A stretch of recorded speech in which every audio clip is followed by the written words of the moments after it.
Parassinikkadavu higher secondary school NSS യൂണിറ്റിന്റെ ആഭിമുഖ്യത്തിൽ പരിസ്ഥിതി ദിനാചരണം സംഘടിപ്പിച്ചു.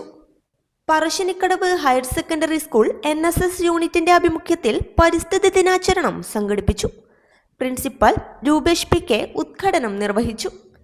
പരിസ്ഥിതി ദിനാചരണത്തിന്റെ ഭാഗമായി സ്കൂൾ പരിസരത്തെ വീടുകളിൽ ഫലവൃക്ഷത്തൈകൾ വിതരണം ചെയ്തു. സ്കൂളിൽ വൃക്ഷത്തൈകൾ നട്ടുപിടിപ്പിച്ചു. പരിസ്ഥിതി ദിന റാലി, പ്രതിജ്ഞ എന്നിവയും സംഘടിപ്പിച്ചു. അധ്യാപകരായ Prasad V, Deepa OP, Shahina MP എന്നിവർ ചടങ്ങിൽ ആശംസകൾ അർപ്പിച്ച് സംസാരിച്ചു. NSS programme coordinator Veena CV നന്ദി പറഞ്ഞു. News bureau, Parassinikkadavu.